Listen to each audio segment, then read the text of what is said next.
Black Friday traces its origins to the 1920s and the Macy's Thanksgiving Day Parade kicking off the holiday shopping season. Cyber Monday, well, just the name alone dates it to the early 2000s. Giving Tuesday arrived just a short while later when social media and hashtags became the favored way to encourage action. Charities and nonprofits are sometimes overlooked in the month between Thanksgiving and Christmas, and to counter the mad shopping sprees that were spilling over into the internet world in 2012, Giving Tuesday was created. This is the Everything is a Primary Source podcast, and I'm your host, Eric Paul.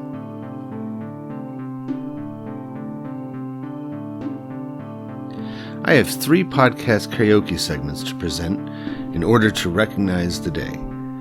First up is my conversation with Brock of the Prescott Park Arts Festival in Portsmouth, New Hampshire, recorded just this past June, right in the park, where we talk about, you guessed it, Prescott Park as a primary source. I have fond memories of this park during my childhood in the 1980s. There was always something to do, especially if what you want to do is walk around beautiful flower gardens, as theirs are the stuff of calendars and postcards. But then there's plays, kids camps, music, photography, musicals, you name it. The park, like so many others around the country and the world, maintains its mission to provide a welcoming and enriching place for the public to enjoy. My family's collection, he put it on DVD for us. And it's like a day that my dad had off. It was like his vacation, and so we rented a camera and we went to York Beach and filmed our whole time there. And then, as usual, we came to Prescott Park whenever we're on a weekend in Portsmouth. And so we have this video of my brother and I running around. There's a tent set up on the other side of the park, and we're goofing off in there. And then we're hanging on the branch of a tree. And my dad's yelling at us. He's like, they're gonna, the mayor's here, and he's gonna be mad at us. And it's just that was just one of countless times we came to this park for one thing or the other. And it's just such a wonderful place. And what is your role with the Prescott Parks Arts Festival that makes things like this happen? So I am the operations manager. So, which is, I wouldn't say there's one defined role. It's pretty broad. So basically, what I tell people is that I essentially do everything that's not on stage. Got it.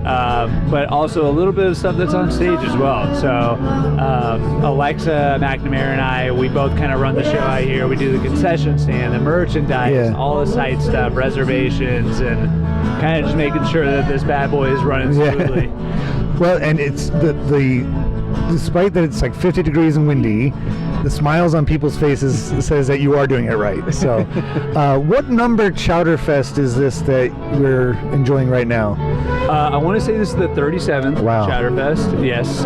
We had to skip a few years. Yeah. We had the pandemic, and then afterwards we were having a little bit of issues with restaurant staffing, and so restaurants just really couldn't do it, obviously for a good reason. But this year it kind of seemed like felt the right time to bring it back. And the weather cooperated for hot soup. I mean, if it was 90, if it was like yesterday, it would not have been nearly as good. What is it that you would say? So you have right there a facsimile of the Chowderfest, I think from 1990. And WOKQ has long been the sponsor of it. It's I was just telling somebody actually random on the parade route because I was talking about Chowderfest with them, and I have a recollection of going to one when I was a kid, but it wasn't here. It was at some plaza, kind of a nice one, but not. It was in the parking lot of and it was one of those things. When you're a kid, you don't really think about where you're going. Your parents just bring you somewhere. And we got out of the car. I'm oh, we're here. Yeah. And then next thing I know, I'm sampling all this chowder. I'm oh, this is great. And I assume that was the Chowderfest, but it may have been just a Chowderfest. Huh. As far as you know, has it always been in Prescott Park, or does Prescott Park have its own that it's That is a good question. As far as I know, we're the ones that are putting it on. This is the oldest chowder festival in New England, maybe even the East Coast as well. Wow. I know that they tried a little bit of off-site festivals, but I think most of the chowders, at least in recent history, have been here at the park.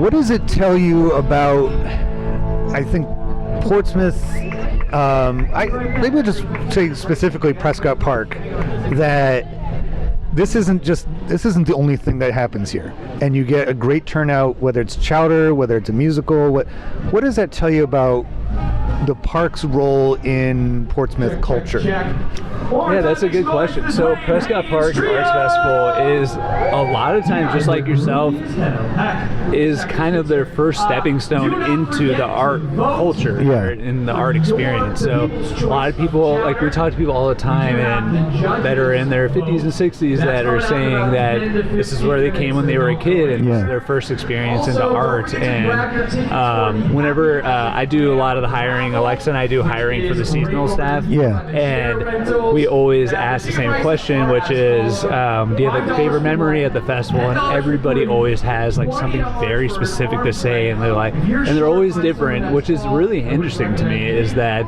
you think about, you see all the kids walking around here right now. It's like, I wonder how many of them are going to be bringing their kids to the festival one day to get their first take of a musical or a concert or anything like that. It's such and it's like, I posted on Instagram about it recently, about just a very short version of the story of how this park came to be. I was surprised when I was old enough to, know anything about this stuff, that this wasn't always a park. Like, I always pictured it like 18th century, like people, promenading around. And the truth of the matter, it was like a wharf then, and then by the 20th century, it had turned into like a junkyard and wasn't really quite the cultural centerpiece that you're talking about. But we're glad that it is, and it doesn't look like it's ever going to turn back. Because people, one of the bumper stickers that you hooked me up with, it's probably buried right now just to doesn't blow away. It says, and I think it's from like the 80s or something. It says like, it's not summer, and then just ... and it's like Prescott Park Arts Festival, and it's like, it's not it's not summer without this. And what does that tell you about this, to broaden it up as a community? What does it tell you about Portsmouth specifically, that it isn't summer without at least a few visits to the park for one reason or another? Yeah, it does feel like summer in Portsmouth is synonymous with Prescott Park Arts Festival. It just feels like once the first show starts, that's like when it feels like it's going to be the first day of summer, realistically, for this area, the Seacoast. It's just one of those things where, we're working a lot of hours here. All the staff here is working a lot of hours, but there's just no better way, like no other way that we would like to spend our summer, just out here in the park all day. The city, we get a lot of support from the city, and it's like all our donors, all the organizations and businesses. It's just like a big team. And obviously we have a small staff with the festival, but really it's the whole city of Portsmouth. It's the Seacoast that puts us on, and we couldn't do it without the support of everyone involved. It's it really is a testament to when they put a musical on here, you have to, people start putting their blankets out at like 11 in the morning for an evening show, because, and if you show up anytime, late-ish, you're sitting all the way back, where we are right now. You can't even see the stage. And it's just like, that is, I know it's replicated throughout the country. There's other parks and waterfronts and stuff like that, but this one just has always seemed so genuine. And I think that's what I had a student in my class a couple years ago. He's in a local history class, and my last question was, and I brought it to New Hampshire, but I think Portsmouth is like 400 years old, so it very much fits the bill. It kind of covers it all, of like, how would you describe New Hampshire, like one word? And he said, New Hampshire is genuine. New Hampshire is a real place. It's like authentic. Everything is, nothing's prepackaged, nothing is slapped together. And looking around, just like, even though like these trees were planted for the park and the walkways were designed, but it seems just so much more real. Like the bricks are a little bit crooked here and there, and there's little pathways that are carved out because people have just gone that way, and it's not an official path or whatever. You just I love that the whale sculpture that's over there. No real explanation to it. It's not like it had, but I can tell you how many pictures I took on that when I was a kid, and I can tell you how hot it gets in the summertime when you're wearing shorts. Would you agree with that this park is just one of many examples of the authentic nature that is Portsmouth and New Hampshire in general? Yeah, that's something I say to people all the time, and it's the festival of this park. It feels like it kind of has a soul. Yeah. Like it is like a living thing, and it's one of those things, and it's like when all the staff is gone, there'll be new staff, and it'll still be around, and it's very much of a part of Portsmouth and Seacoast life, and it kind of just feels like you said, it's just, there's definitely it's offline, so it's not charging. That's authentic too. Sorry about that. I had some radio. That's fine. So yeah, it just feels like it has a lot of character. Yeah. And I love the corners of the park. It has so many different. It's not a big park by park standards. It really is on the smaller side, but it's nooks and crannies, and just like the sections of it. You got the gardens in one spot. You got the Gondola parked nearby. You got the where we are, the fountain over there. Yeah. Do you know what this building that you're sitting next to is called? No. I don't know if it's officially called this, but at the festival it's called the Squirrel Shed. Really? Because I assume they've made a home out of it. I personally have never seen a squirrel in this shed. I saw a bunny jumping out of here earlier today. I know. I think I've seen lots of bunnies, so maybe we should rename it the Bunny Shed. But this has been around for a long time, and we use it just for storage. But this in itself is just like what you're talking about. It's like it seems like every part of the park has its own like flavor. Yeah, like you could almost like a Mr. Rogers Neighborhood type thing with just Prescott Park. Like visit the squirrels over here, and then go to. It seemed like for a while in the '80s, my brother used to joke that seemed like there was always a guy that looked like Gallagher the comedian on roller skates. Like it was just like that kind of place where the 70s are still alive, even though it's like 1989. Guys like bell bottoms like dancing around, and boom boxes and stuff like that. And it's like it has, I love that character. It just has like that, and it's almost like the entire city is informing the character of it. Like even the fountain over there, that memorial fountain, came from another part of town, from the federal building area, and then brought that over here, and then the gardens are tended by all sorts of people. So it's just like the most organic version of the city is just kind of like on display where it should be, right on the waterfront. So how would you rate, because the chowder probably went pretty quick again this year? It did. Is that something that is just kind of like baked into the thing where you're like, it's gonna go in about half an hour? We right there. We tried something a little bit different this year. So everybody who bought tickets definitely would try every chowder. So we did a little bit of smaller cups this year, and we did some stamp cards. That way everybody can try out the chowder. But typically in the past, it's like it goes. It goes in, and once it's gone, it's gone. And I bet the restaurants enjoy being able to market themselves and have everybody coming around. I think that's like something to talk about, is that the restaurants are supplying their own chowder, their equipment, their own staff. Like they're just doing it to be a part of the community, and we really just like really appreciate their support. Portsmouth is definitely a great foodie town. It always has been, but even better nowadays, and I'm so glad that things are back to normal in that regard. Because I remember hearing a lot of business owners and a lot of restaurant owners all around the country were not enjoying pandemic rules and stuff like that. But it seemed like Portsmouth in particular, which has always really relied on the unique buildings that they occupy as being part of the experience of dining. We're like, we need to get this place back open again, because so it's glad to see them back to normal. And then having those additional, like if they didn't have outdoor seating before, they have it now, and it just adds more to the experience. And I love walking around downtown and getting all the smells from the different restaurants and everything like that. And whenever I come to town, I usually start and end my day here at Prescott Park. It's like I'll park somewhere near Strawberry Bank, and then kind of make my way through the park. And my son loves doing like Pokemon Go or the Jurassic World thing, the altered reality games through the park. And it's always just a great day. And so I appreciate.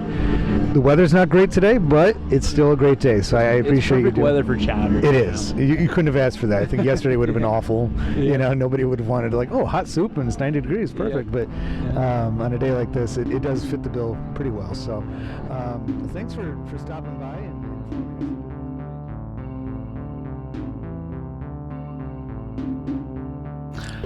Portsmouth celebrated its 400th birthday all year in 2023.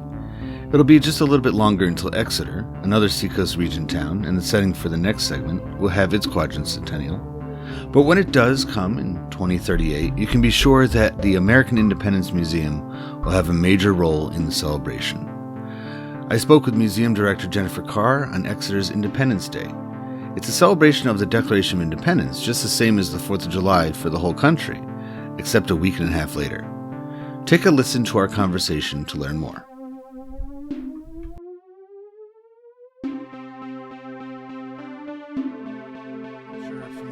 From probably 4th or 5th grade history class, that during the Revolutionary War, as more of like a safety measure, because Portsmouth was the capital, put it further inland, Exeter became the capital. But actually nailing down the official business building is kind of hard to do. The museum, what buildings constitute the museum here in Exeter? We have two 18th century buildings. The first one is the Ladd-Gilman House, built in 1721. And during the American Revolution, that building was used as the state treasury. Later on in the 19th century, it would be used as the governor's mansion. New Hampshire's longest-serving governor, John Taylor Gilman, was born and lived in this house. And we then have the Folsom Tavern, built in 1775. And that was a working tavern. It was very high-end at the time. It was owned by Samuel Folsom, who was a patriot. And the Committee of Safety also met there during the American Revolution. It also was the site of the foundation of the Society of the Cincinnati in the state of New Hampshire, which is America's oldest veterans organization. And George Washington ate breakfast there. So a lot of history. Was that during his visit to the area as president? Yes, his tour of the northern states in 1789, shortly after he was elected. So I used to do live living history, I guess not quite reenactment, but first-person interpreting at Strawberry Bank, which has the Stavers Tavern, or the also known as the William Pitt Tavern, which there's a famous story. It's been kind of muddled through history, changed around a little bit, but the bottom line is that John Stavers Sr., who was a suspected Tory, was apprehended at his hotel and brought here to Exeter, and then his son, who's the one I portrayed, had to come to Exeter, and I'm assuming if the Committee of Safety met here, because they're the ones who arrested him, probably had to meet with them and get him bailed out and brought home. Right. And so it was like tavern to tavern. Taverns really did play a huge role in everyday life in the 18th century, didn't they? A huge role, yes. They were gathering places, just as taverns are today. They were places where you could get food and lodging, but they were also places where revolutionary activity was planned and sometimes executed. So they were very significant to the American Revolution, for sure. And especially considering what a cultural hub they had become in each of these pretty small-sized towns. Exeter is now and was then much smaller than Portsmouth. Yes. So they probably had even more of a close-knit community that would utilize taverns in that manner. And it's funny that you say that about Gilman's tavern as being higher end, but he was a patriot. Stavers was considered higher end in Portsmouth, but like I said, he was considered or thought to be a British sympathizer for the same reasons, because he catered to the wealthy elite. So it seemed like hugging the coastline, the wealthy elite tended to be Tory, but inland a little bit more, they might not be as much. Yeah, Exeter was definitely a patriot town. But what's interesting about the Gilman family is we had part of the Gilman family lived in the Ladd Gilman house here on our grounds, but there's also the Gilman Garrison house, which is just down the street from us, and they were cousins to the Gilmans who live here. And the Gilmans who lived at the Gilman Garrison house are known to be loyalists. So the family was a little bit divided, but from what I understand, even though this was strongly a patriot town, they sort of had respect for the loyalist Gilmans. It didn't give them much trouble. Nobody got tarred and feathered, as far as I know. And behind us are some British troops, so that would be to ensure that there wouldn't be tarring and feathering going on, because they're doing some kind of muster with the kids right now. Tell me a little bit about the museum itself. When did this building open up as the American Independence Museum? This opened in 1991. And the story behind that is really interesting. This house was being used as the headquarters for the Society of the Cincinnati in the state of New Hampshire. It's still the headquarters for the society. But there was a society member doing some work in the attic in 1985, and he found a document that he thought maybe might look authentic. It was a copy of the Declaration of Independence. And so they took it to some experts and had it authenticated, and it turned out it was an original 1776 Dunlap broadside printing of the Declaration of Independence, which was distributed to all of the colonies on July 4th, 1776. And the story goes that there was a bit of a fight with the state over who had ownership of the document, and in the end they decided that the society would maintain possession of the document under the condition that it be made available to the public. And so the society decided to turn their headquarters into an educational center to share the Dunlap broadside with the public, and then we opened to the public in 1991, and that's why. Okay, so this event today, oh perfect, the guy just walked by with a Cincinnati shirt. I really shouldn't do that. It's such an audio medium of pointing things out that I can see to people. But so this event coincides with the museum. This is kind of like the core reason for the museum's existence, is to celebrate that connection to the Declaration of Independence that it has. Absolutely, and we're a little bit unusual in Exeter in that we don't celebrate the 4th of July like most towns do. We celebrate independence on the Saturday that's closest to the day that the Dunlap broadside arrived here, which was July 16th, 1776. So we always celebrate in mid-July instead of July 4th. And yes, that is it's core to our mission and to our existence, absolutely. It's, the Declaration of Independence is probably the very first example of American pop culture, because it was, even though it was forged in Philadelphia, there was a lot of hands involved in it, but it was made there, but then broadcast around the rest of the country. And, it was received differently depending on who you were and what your feelings about the matter was, but it finally put an actual mission to what was going on. And it seems like everything else, that came afterwards is a product in some shape or form of the Declaration of Independence. That, I brought a copy of this is laminated, so I hope it's not a real one. I don't think they usually put people's pictures in the, on Declaration of Sentiments, but this is from 1848, the Women's Convention, Women's Rights Convention in Seneca Falls, New York, where it's almost word for word. When, in the course of human events, it becomes necessary for one portion of the family, so they went line by line with their Declaration of Sentiments, sometimes called a Women's Declaration of Independence, to the Declaration of Independence, not necessarily because they were trying to ride coattails or step on toes or anything, more because they knew that everybody knew that other one. That in every school, even at home when you were teaching kids, that's how they learned pretty much, how to read and write and to just recite things, that their message would go over that much better if it was a familiar language rather than something totally brand new. Right. Do you find when people visit the museum that the Declaration of Independence is still very well known, that people could, it's like, oh, I remember reciting that in school myself. Does that happen a lot? Yeah, I think so. But I think what's interesting is most people know the beginning and most people know the end, but there's a whole lot in the middle that I think people are surprised by, and sometimes surprised by how very, very long it is.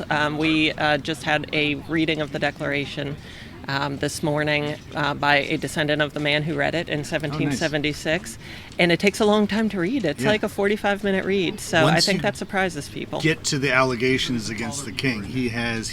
That's when it gets kind of like long. Yes, and it's aggressive language. Yeah. They were very angry at old King George. It's funny because here in New England, that was received pretty well. You had enough of the more radical contingents of the independence movement that had been talking about it, because New Hampshire had submitted its own declaration in January of that same year, right? Right. So it wasn't like, blowing anybody away with, they're like, yeah, we feel that way too. Mm-hmm. But the further south you go, the more people are like, yeah, that's not, they weren't as comfortable with it. It really was, what are we doing here? Yeah, one of the favorite things I like to point out about the Declaration that I think surprises people. And we have this. I think we have this image that when the Declaration was adopted, it was celebratory. But if you read some of the firsthand accounts of people who were in the room when the Declaration was adopted, they say it was a very somber and a very grim attitude because they believed that they had just signed their own death warrant. Right. And so that is something that we try to always bring out all of the perspectives, not just the romantic histories, when we talk to our guests, and that's something people don't really think much about, that they were actually committing treason and were at very real risk of being put to death for their crimes against Britain. A lot of those images that come out from the Declaration of Independence being signed have just been like that romanticized version of it. There's men standing around and they're presenting this document, and it just kind of falls into the minutia of American images, what we're familiar with. And oftentimes confused with the Constitution being forged as well. People confuse the two. Right. Same setting, same room, in fact. And a lot of the same people, but it was like it's just kind of like, yeah, it is, July 4th, we do that. But you're right, it is.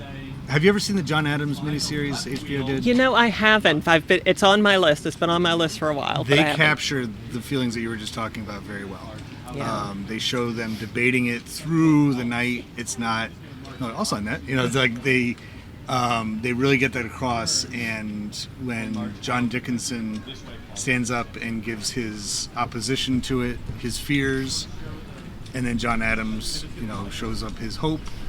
They do a nice job balancing it out, and I don't know how much of that is word for word exactly what happened, but you can tell just from the way that was early 2000s that came out, which kind of leads me to the last question that I have. It seems like when you find things like this museum or just Revolutionary War history, independence, it's usually the 1970s. Yes. It's bicentennial. Right. 1990s. Where were we with people's understanding of the time period in the 90s? That's a really great question, and I don't have the answer. I was a teenager in the 90s, and it never really occurred to me to pay much attention back then. I think that it's always been a really romantic story, and it's only in the last couple of years that I think we've really, as historians, in the discipline and in the museum community, have really started to take a different look at the way we interpret this period of time, our founding, and really start to confront the fact that the revolution did not result in freedom and equality for everyone, and that there were black soldiers who fought for the for the Patriots, and afterwards were enslaved still. Yeah. And that struggle for freedom and equality has been ongoing for the last nearly 250 years. So we are at the American Independence Museum. We've been for the last couple of years doing research and trying to bring all perspectives to this story. And I think a lot of other museums are doing the same, so that we don't just have the mythological romantic story that we all had in grade school, but more of a balanced and truthful history of our founding. I feel like that was underway in the early 90s. That It was could have been. kind of the feeling of the 90s. There's another thing I brought today. I already packed it up, but is a book for kids from that time period called First Looks at different periods in America. And it's all biographical stuff. It's about different figures, and the ones that they choose for the Revolutionary era, Thomas Jefferson, George Washington aren't in there. Molly Pitcher, who may or may not even have existed, it was chosen. Right. And there's a few others, and it's like, I think there was that. It's like revisiting of for the 90s, and on my podcast I've talked about the 90s a lot, because there seemed to be a responsibility felt by a lot of folks of like, okay, we're in the last decade of the not only the 20th century but of the second millennium.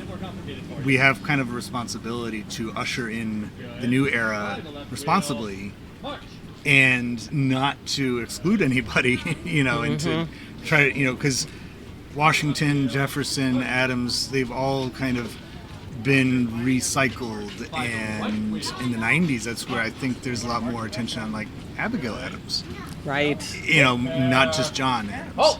And that's where I think like the miniseries is based on the book by the same name that was written in the 90s. So it's like it's the same events have always, it's all historiography. It's like the same event took place, but you can learn a lot about what value was extracted in the time period that interprets it. Absolutely. And Yes. So this building really says that. And too. that's so you can learn so much about history by how history was written.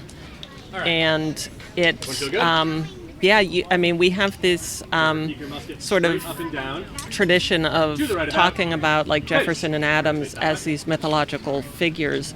They were stoic in the face of this incredible, extraordinary circumstance they were in, and they were honest and virtuous, but they were human. Right. And I think a lot of their own stories, we do a disservice by not treating them as human. So that's really what we're trying to do here at the Independence Museum is, not only telling the heroic stories, but also telling the parts that aren't so romantic and that are darker. But not to vilify anybody, just to let people know that our founders were human and they were in a really extraordinary time, and they did some amazing things. They also did some things that weren't so great, but they were human like that. They set, Declaration of Independence obviously is essential to the country existing, but the Constitution, because a lot of people overlook the Articles of Confederation. They're just like that was the original Constitution, and that really reflected the Declaration's ideals much more. It was about states being their own countries and just kind of being related to each other, not having but it was the Constitution that was the one that not only solidified the Declaration and its ideals, but set the scene for, so like every time it's been amended is a reflection of that time period. Yes. It's like, so women's suffrage is a reflection of the early 21st century. And I don't know if they're going to be firing right now, but end up on the podcast. Listeners are probably hearing the kids drilling right now, which is kind of cool. But, it's like they have... It just kind of works out that way, where it's like you can treat, as I always say, everything, a museum, a constitutional amendment, a entire town, as a document of its time. So Absolutely. I'm so grateful that you took the time out of your busy, your cornerstone day Of course. to talk to me about this. Great talking to you. I will wish all the listeners, make sure that you seek out, if you're ever in the Seacoast of New Hampshire, seek out the American Independence Museum. You'll not be disappointed at all. Have a great day. We now head back to the original colonial capital for the last segment, and back to Prescott Park on that wonderful, drizzly, windy day in June. Erica McAvoy heads the Moffatt-Ladd House Museum, which was the home at one point of William Whipple, a New Hampshire Patriot leader and signer of the Declaration of Independence. It was also the home of an enslaved man, Prince Whipple, whose story is just recently getting the attention it deserves. We began by talking about a Portsmouth captain of industry from 100 years after the Revolution, brewer, hotel mogul, and politician Frank Jones, but allowed the conversation to take us on a tour of Portsmouth's magnificent timeline. It's going to be all of our first and only probably centennial. I hate to be doom and gloom about it, but that's just the way of it, right? And that's why I wanted to make sure I was going to be here, because it's an important 400th anniversary. So you chose from my table of pop culture Portsmouth artifacts, and it's a windy day, so it's kind of blowing all of it, an image of the Frank Jones Brewery here in Portsmouth on Islington Street. Yes. And Frank Jones is probably about a century after William Whipple as far as his notoriety. Among other things, he was the mayor of Portsmouth, but here he's brewer and also hotel owner. So he owned a lot of hotels around here. And what made you choose this one? Well, I like it because it shows the industry and also the railroad right in front of it, which was sort of tied together. It shows a couple active factories that you don't see nowadays in Portsmouth so much. Yeah.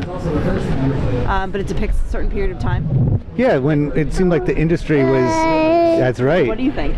Do you think that's a cool picture? Do you like that? Did you see the train at the bottom? It is...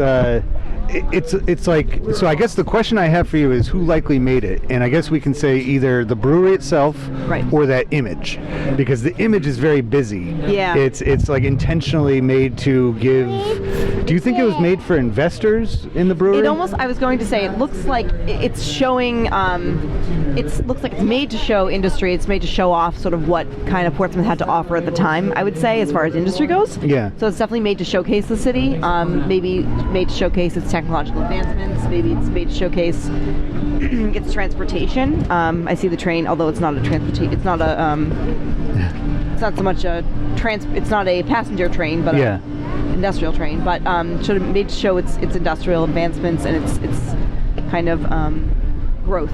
It really reminds me a lot of those like panorama pictures you get from that same time period, where like every corner of the country had one as a way it's almost like it speaks volumes about just the, like you said, the business potential of the area. And this is the era of, so we're looking at like late 1880s or so in this picture probably. Probably, yeah. And that is the era of big business, right? Where it's all, like, that's really like the origins of American business was that era of, instead of always relying on Europe for, industry and manufacturing and, capital, it was America self-sustaining it. This was the Gilded Age. Right, it was. And Frank Jones was like the leader in this area of that. When I teach local history to my students, I ask the question about people like Frank Jones and Ichabod Goodwin, who weren't quite peers. I think Frank Jones is a little bit younger than Goodwin was, but the question is, were they captains of industry or robber barons? And I think between the two, Jones seemed to be more of like a populist figure. Like people seemed to like him a little bit more, mainly because of the industry that he was involved in here. Right. Who doesn't like a brewer? Right, exactly. And especially, and I think, if I'm not mistaken, at the turn of the century, the Frank Jones Brewery was actually the biggest in the country. It was the most... So this makes me realize that I need to look into Frank Jones. I don't know much of him. Like I said, I'm new to Portsmouth. We came from Massachusetts, so I'm not too familiar with that. But it's interesting, the idea of, captains of capitalism versus robber barons. And I almost wonder if it was even possible to be one or the other. If in that time, I feel like sometimes you had to be both. Yeah, like it depended a lot on who was looking at you and how they would determine it. If it was, and I think there's a few pieces of evidence that stand out for Frank Jones. One would be his home. So that the house is still standing. It's up on Woodbury Avenue. On your way to Newington, going to the Market Basket, you can see it's an apartment building now. But when he was living there, it had this massive park that just like swept behind it, and it had like peacocks and fountains. And I think it was 24/7. Anybody could come and walk around in it. It wasn't like a private, like only members or something like that. And there's that. And then when he ran for governor of New Hampshire, his brewery wrote a song about him, and so it was like a working man's tribute to their boss, basically. And that doesn't really happen if you're considered to be a robber baron, if you're that's true, stabbing the back of the working guy and stuff like that. But that particular picture, I love it because you're right, it's very busy. It's like it's really just showing all the activity in that part of town. And it's funny because that right about there is where the parade this morning just stepped off from. Right. Did you see the parade? I didn't, no, but I knew where it was starting. It was and when I was a kid, like that's one of those like pieces of history. The Frank Jones Brewery facility is one of those pieces of history that's just kind of like it's hidden in plain sight because people drive past it all the time. Right behind, in that plaza is where Hannaford is, and it's actually. I have another picture from the late 80s. This is the same plaza, Plaza 800, and we used to go to the Pick and Pay there, which is now Hannaford, and we rent our videos from Video 2000, and that particular building had a fitness center in it, kind of like the opposite of a brewery. In the 80s, called Off the Wall, and my mom would go there for aerobics, and I would go to the daycare center section, and it was like I had no idea I was in an old brewery, when I was over there. It's amazing. And you wouldn't really have it now. Thank you so much. I know, we're having that issue across. So that little artifact, now at the museum that you work at, when visitors come to see it, what kind of, it's a house museum, but you also have things on display, is that? Yeah, so it's a pretty traditional historic house museum, so it's about, you take a guided tour, and it lasts about an hour, and inside you hear the story of the Moffatt family that built the house as well, and they're a very interesting family. They've had a lot of interesting, dramatic sort of. It's almost like a soap opera, except in real life. And then you hear about the people who lived there in the 19th century and sort of the changes that that came to the house throughout the years and how they sort of adapted it to the latest technology. We're working on an interpretation plan to talk more about sort of add some more hands-on elements and family-friendly elements to the tour, but also talk more about the people who were enslaved there. Because we talk about that a bit, but we don't know too. Prince Whipple. Whipple, yep. He signed the Petition of Freedom in 1779, which was a petition to the New Hampshire legislature to end slavery.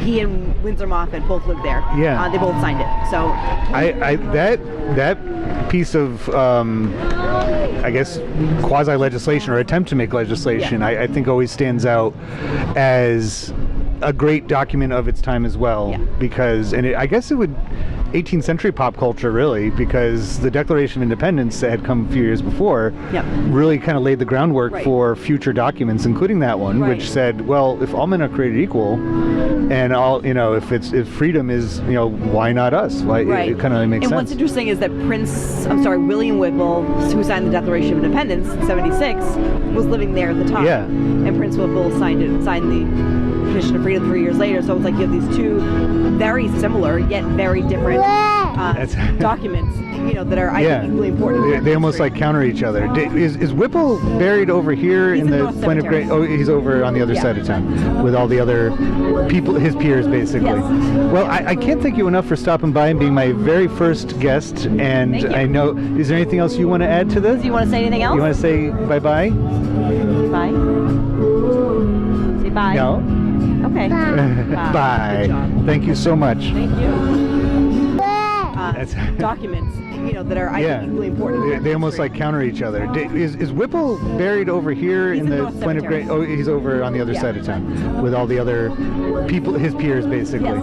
Well, I can't thank you enough for stopping by and being my very first guest. And Thank you. I know, is there anything else you want to add to this? Do you want to say anything else? You want to say bye-bye? Bye. Say bye. No? Okay. Bye. Good job. Thank you so much. Thank you.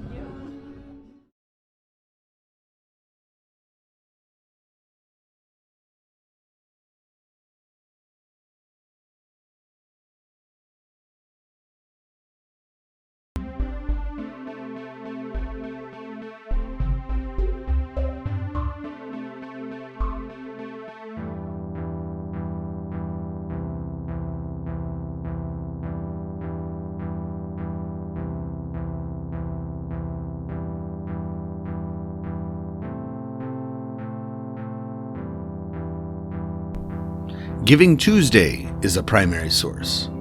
These places are continual primary sources. What I mean by that is they are regularly adding to their experiences in order to stay relevant, making them documents of one time period to the next, even if their outward appearance remains basically the same. The current movement in educational experiences, such as museums, is to highlight the stories of those who for centuries have stood in the shadows. This falls to the essential problem that there are too few of what would be considered traditional primary sources available to learn about people who have ended up in the margins of the past. This is when seeking out and studying irregular artifacts proves its value. Giving Tuesday lasts just one day, but plenty of charities and nonprofits such as the places chronicled on today's podcast are glad to receive gifts and donations all year long so that they can fulfill their mission statements. And if you are involved in a museum or arts community, or really any institution, and believe, as I do, that podcasting would only enhance what you do, check out my podcast coaching and consulting opportunities at www.everything-history.com. We'll talk to you next time on the EPS podcast, where everything is a primary source.